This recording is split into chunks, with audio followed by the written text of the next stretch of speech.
Bonjour à tous, bonjour Olivier Faure. Bonjour Guillaume Deray. Le gouvernement a fait adopter hier en Conseil des ministres son projet de loi pouvoir d'achat pour lutter contre l'inflation. On va rentrer dans le détail des mesures, mais c'est une enveloppe globale de 20 milliards d'euros. Est-ce que vous vous en félicitez? Est-ce que vous la voterez? Parlons d'abord du fond. Mais de quoi parle-t-on? On aurait pu avoir un texte de gain de pouvoir d'achat. On aurait pu avoir un texte même qui permette de préserver le pouvoir d'achat. Et là, on a en fait devant nous un texte qui permet de limiter la perte de pouvoir d'achat. Voilà ce que nous avons sous les yeux. C'est pas mieux que rien. Le compte n'y est pas.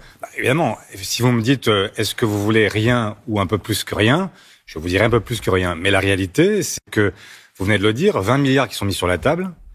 L'État vient, grâce à l'inflation, de récupérer 57 milliards de plus. Donc, il y a un problème, il y a un sujet, le compte n'y est pas. Est-ce que vous voterez ce projet de loi, oui ou non? On verra, mesure par mesure, regardons on verra quelle est la nature du débat. Est-ce que le gouvernement est prêt à avancer ou pas? Je prends un exemple simple que tout le monde peut comprendre immédiatement. Vous avez une inflation qui est de 5,8 pour l'instant, qui pourrait même augmenter encore. On vous propose de revaloriser les pensions et les minima sociaux de 4%. 4%, c'est ça. Ça veut dire quoi? Ça veut dire qu'en fait, on perd du pouvoir d'achat, un peu moins que si on n'avait rien, mais en réalité, on perd chaque semaine du pouvoir d'achat. Donc, est-ce que c'est un texte de protection?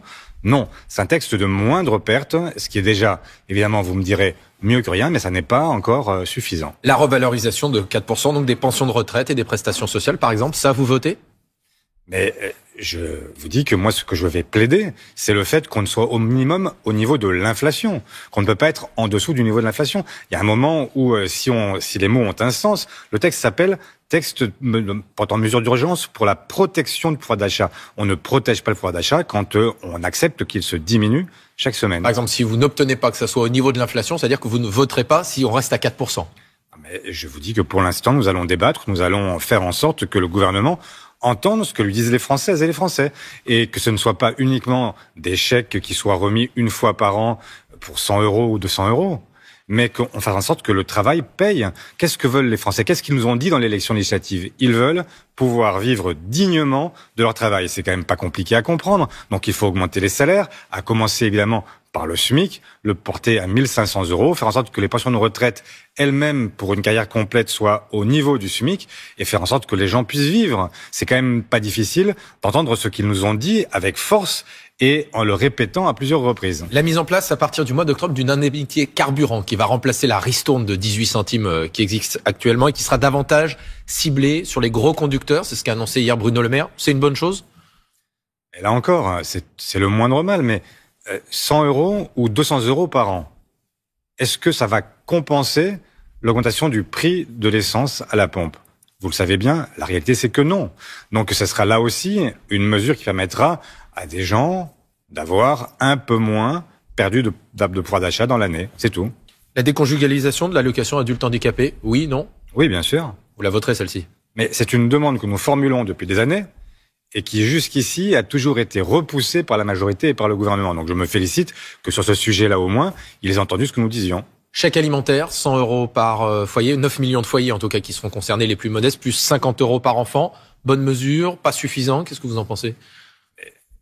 C'est exactement ce que je vous ai dit. Moi, j'aime bien les chèques, mais je préférerais que les gens puissent vivre de leur travail ou de leur pension. Et donc, je préférerais qu'on fasse en sorte que désormais, le SMIC soit porté au bon niveau, qu'on ait une conférence salariale pour l'ensemble de l'échelle des salaires et faire en sorte que l'égalité salariale soit non pas une promesse vaine, mais qu'on y vienne enfin entre les femmes et les hommes, qu'on puisse revaloriser ces fameux premiers de corvée dont on a tellement dit qu'ils faisaient tenir ce pays debout, mais qu'on a oublié une fois l'épidémie non pas passée puisque nous sommes en pleine reprise, mais enfin en tout cas après quelques semaines, le chef de l'État a oublié les engagements qu'il avait pris devant eux.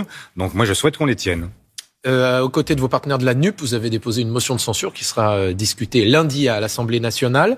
Est-ce que vous êtes certain déjà que tous les députés socialistes la voteront? Oui, tout le monde va la voter parce que nous sommes tous convaincus d'une chose, c'est d'abord que nous sommes toutes et tous dans une opposition à un gouvernement qui n'a pas fait la démonstration, indépendamment du fait qu'il n'avait pas de majorité absolue, n'a pas fait la démonstration de sa volonté de compromis. On aurait pu avoir un gouvernement qui dise, écoutez, je n'ai pas de majorité absolue, donc je vais chercher cette majorité avec la gauche, je vais discuter avec l'ensemble des partis, des formations parlementaire de la nouvelle Union populaire écologique et sociale. Et donc, je vous entends sur les salaires, sur les pensions, sur le blocage des prix de première nécessité, sur la volonté aussi d'aller chercher un peu de surcroît avec la surimposition des super profits qu'ont réalisé les entreprises du CAC 40 et multinationales. Le maire incite les entreprises à partager ces profits. Il l'a redit hier. C'est pas suffisant, j'imagine, dans ce que vous dites, mais, non, mais pour en revenir à franchement, moi je veux bien qu'on fasse la manche, mais enfin c'est pas ça le but du jeu. L'État il ne fait pas la manche. Il dit à un moment il y a des règles du jeu, et quand il y a des gens qui profitent même de la crise, qui gagnent beaucoup d'argent, eh bien il est normal que ce soit d'abord eux qui restituent une part de ce qu'ils ont gagné, parce que cette richesse, ils l'ont pas produite tout seuls, ils l'ont produite grâce au travail des Françaises et des Français, et plutôt que d'aller chercher l'argent dans la poche des retraités par la réforme des retraites ou par la réforme de l'assurance chômage, en prélevant cet argent sur les chômeurs et sur les précaires, eh bien je préférais effectivement, et c'est pas difficile là aussi à entendre, que ce soit les grandes fortunes, les grandes entreprises qui viennent payer et non pas les Françaises et les Français. Hier soir, Emmanuel Macron a reçu les parlementaires de la majorité à l'Élysée. Il dit, je cite, « Nous devons amener les oppositions à l'esprit de responsabilité ». Vous vous sentez visé ? Pas du tout. Je me sens très responsable. Je sens même que l'irresponsabilité, ce serait aujourd'hui de ne pas écouter ce que nous disent les Français. C'est quand même, là aussi, incroyable. La responsabilité, ce serait toujours la même chose. Laisser les premiers de cordée s'enrichir davantage chaque jour et laisser tous les autres s'appauvrir. Mais ce n'est pas du tout la responsabilité. C'est au contraire très irresponsable. Nous avons en charge la cohésion de ce pays. Le désordre, c'est l'injustice. Et donc aujourd'hui, nous sommes dans une situation de désordre parce qu'il y a trop d'injustice dans ce pays. Olivier Faure, est-ce que vous nous confirmez, comme l'écrit ce matin notre consoeur Sophie Dravinel dans les colonnes du Figaro, que le PS va à son tour créer en son sein, en interne, sa propre commission spécialisée sur les violences sexuelles et sexistes ? En réalité, elle existe déjà depuis longtemps, puisque nous avons, au moment des municipales par exemple, à plusieurs reprises, sanctionné des gens qui étaient tête de liste dans les municipales et qui avaient commis des erreurs, parfois des fautes, et sur la base de témoignages, eh bien, nous avons choisi de prendre nos responsabilités justement et de faire en sorte qu'ils ne soient pas candidats. Là, ça va être davantage formalisé, je crois. J'ai expliqué avec 5 personnes, il y aura des titulaires, il y aura des suppléants. Est-ce que c'est pas une façon de se substituer à la justice ? Il n'y a pas un problème ? Non, pas du tout. Il s'agit surtout pas de se substituer à la justice. Il s'agit simplement de prendre nos précautions.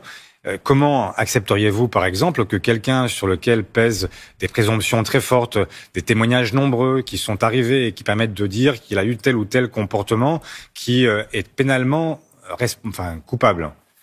Évidemment, nous ne savons pas, nous ne sommes pas la justice, mais dans l'attente d'un jugement, le mieux, c'est de faire en sorte que cette personne-là puisse se défendre, et puis, quand elle sera lavée de tout soupçon, eh bien, revenir. Mais on ne peut pas prendre la responsabilité de ne plus écouter les femmes, comme ça a été le cas pendant, malheureusement, des millénaires. Le PS a mis en place une procédure de suspension et peut-être d'exclusion d'un certain nombre de candidats qui ont été dissidents face aux candidats NUP lors des élections législatives. Il y a une question aussi sur qu'est-ce qu'il faut faire avec les personnes qui ont soutenu ces dissidents. Parmi ces personnes, il y a Carole Delga, François Hollande. Est-ce qu'il faut exclure du PS, par exemple, l'ancien président de la République ? Mais je ne sais pas d'où vient cette rumeur, ça n'a jamais été mis sur la table. Il y a des gens qui ont été candidats contre des candidats qui étaient soutenus ou présentés par le Parti socialiste. Et donc, nos statuts disent clairement qu'on ne peut pas être candidat contre nos candidats. Ça, c'est logique. Et donc, maintenant, il y a une commission des conflits qui est une commission pluraliste où il y aura un débat contradictoire, où chacun aura la possibilité de se défendre. Et puis ensuite, il y aura des sanctions qui pourraient aller de l'avertissement jusqu'à l'exclusion en passant par la suspension temporaire. Donc, tout ça est loin de ce que j'ai entendu. On a parlé de purge. Ça fait vraiment, on essaye de faire peur. La réalité, il n'y a pas de purge au sein du Parti socialiste. Il n'y a jamais eu de purge. Il y a la volonté simplement de respecter des règles et de faire en sorte que nous honorions, y compris notre parole, ce qui est la moindre des choses. Donc pas question d'exclure l'ancien président François Hollande. Non, ça n'a jamais été envisagé. On voit clairement qu'il y a une volonté, y compris à gauche, parmi ceux qui ont contesté l'accord, de débattre et de mettre en place peut-être une nouvelle structure. Stéphane Le Foll, justement, le Hollandais, va travailler là-dessus au début du mois de juillet. Il y aura un congrès à la fin de l'année qui est prévu pour votre parti. Est-ce que vous serez candidat à votre succession ? Nous verrons bien à ce moment-là, mais en tout cas, j'ai à cœur de prolonger ce que j'ai engagé depuis 4 ans et qui est assez simple, c'est que moi je souhaite un parti qui soit un parti vraiment à gauche, un parti qui n'ait aucun complexe, un parti qui renoue avec son histoire et avec son histoire glorieuse. Et donc je souhaite effectivement que la nouvelle génération qui s'est mise en place progressivement, eh bien, puisse prendre toute sa place. Il y a un moment où les éléphants doivent laisser la place à celles et ceux qui maintenant doivent faire vivre la gauche et les socialistes en premier lieu. Merci beaucoup Olivier Faure. Merci à vous. C'est à vous Maya. Olivier Faure qui sera donc probablement, quand on l'écoute, candidat à sa succession. Oui.